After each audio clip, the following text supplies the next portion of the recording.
Bismillahirrahmanirrahim. Assalamualaikum warahmatullahi wabarakatuh. Segala puji bagi Allah yang telah memberi kita nikmat kesehatan dan kesempatan untuk melakukan perkuliahan secara daring ini. Pada pertemuan pertama ini, kita akan membahas pendahuluan dari mata kuliah ini sendiri. Nah, sebelum itu saya akan memaparkan bagaimana manfaat mata kuliah ini. Nah, mata kuliah ini mempunyai 3 manfaat. Yang pertama adalah sebagai alat untuk menyederhanakan penyajian dan pemahaman masalah. Yang kedua yaitu sebagai konsep matematika yang dapat menjadi alat analisis yang penting dalam ilmu ekonomi. Dan yang terakhir adalah untuk memperoleh pemahaman yang komprehensif tentang matematika ekonomi yang dapat digunakan dalam aplikasi pekerjaan. Selanjutnya yaitu adalah deskripsi perkuliahan. Nah, mata kuliah ini merupakan konsep dasar matematika yang membahas mengenai deret dan logaritma, yang mana berikut penerapan ekonominya seperti dalam analisis perkembangan usaha, analisis pertumbuhan penduduk, dan teori nilai uang. Selanjutnya, perkuliahan ini menguraikan tentang konsep fungsi, berbagai model ekonomi, baik yang linear maupun non-linear. Pada bagian ini digambarkan seperti model fungsi permintaan, fungsi penawaran, fungsi biaya, fungsi penerimaan, fungsi produksi, fungsi utilitas, fungsi konsumsi, fungsi tabungan, dan fungsi pajak. Dan yang terakhir adalah sebagai analisis yang berhubungan dengan analisis keseimbangan pasar, pengaruh pajak dan subsidi, analisis keuntungan maksimum, dan analisis pendapatan nasional. Tujuan struktural dari mata kuliah ini sendiri ada dibagi 2. Yang pertama, secara umum, setelah mengikuti mata kuliah ini, mahasiswa akan dapat menggunakan matematika sebagai alat analisis dalam ilmu ekonomi.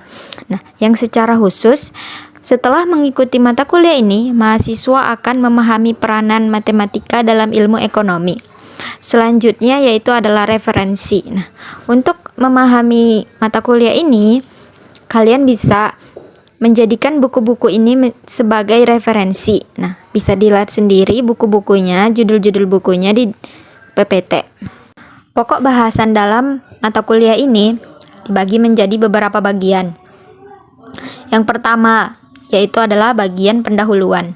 Di dalamnya terdapat sifat-sifat matematika bisnis. Nah, di mana pada bab ini akan dipelajari mengenai matematika ekonomi dan matematika murni.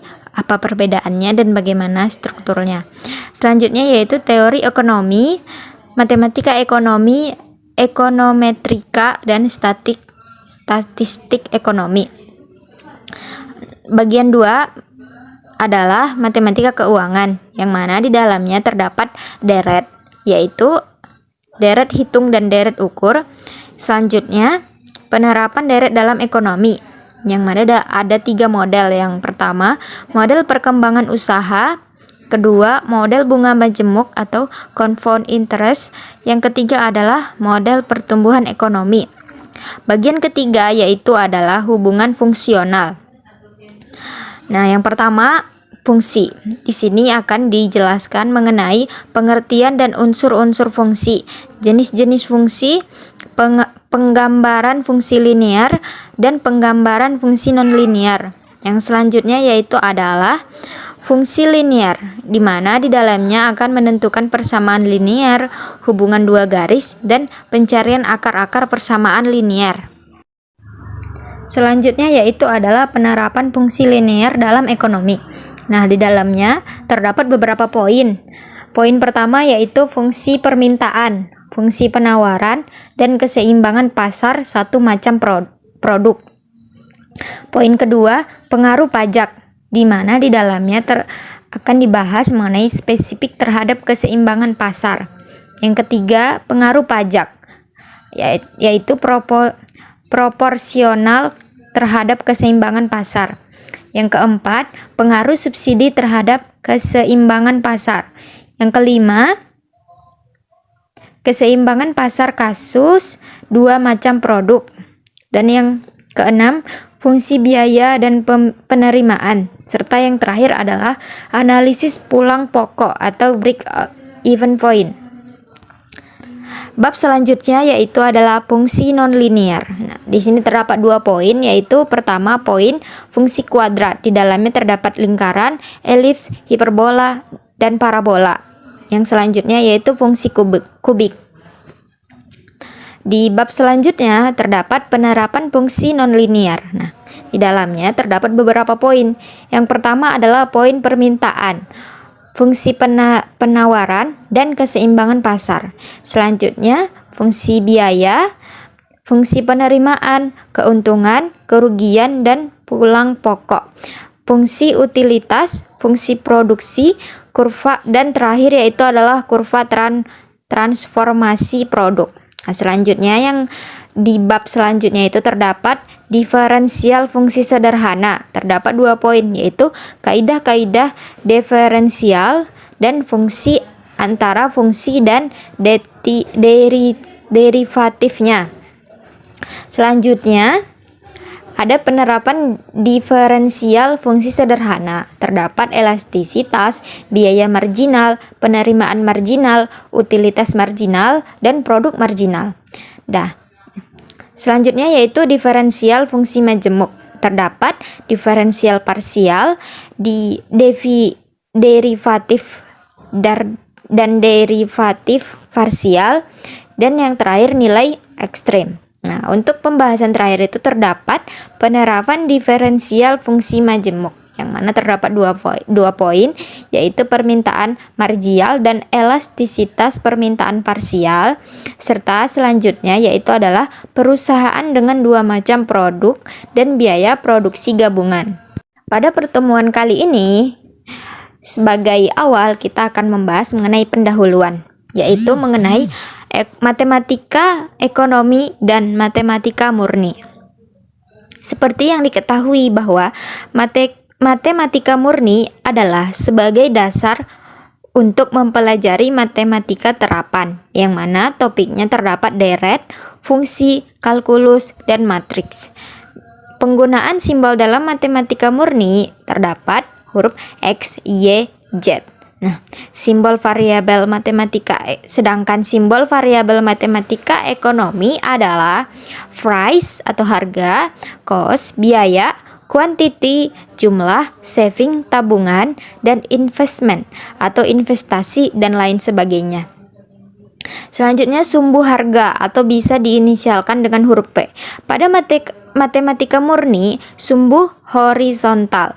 Pada matematika ekonomi, sumbu vertikal. Itulah perbedaannya.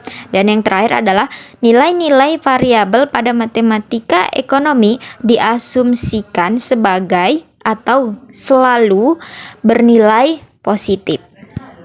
Selanjutnya kita beralih kepada teori, yaitu teori ekonomi, matematika ekonomi, ekonometrika, dan statistik ekonomi.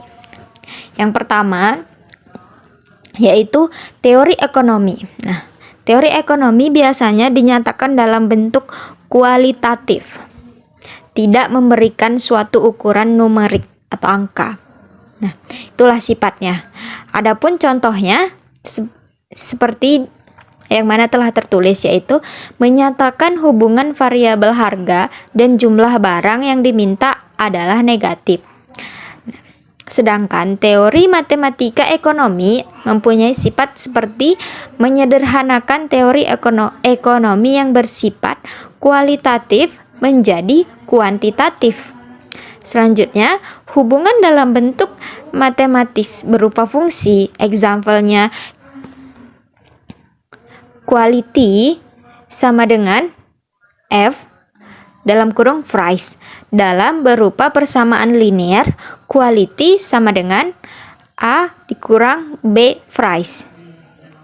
Selanjutnya, parameter B bernilai negatif menunjukkan hubungan antara quality dan price adalah terbalik atau dalam kurung negatif.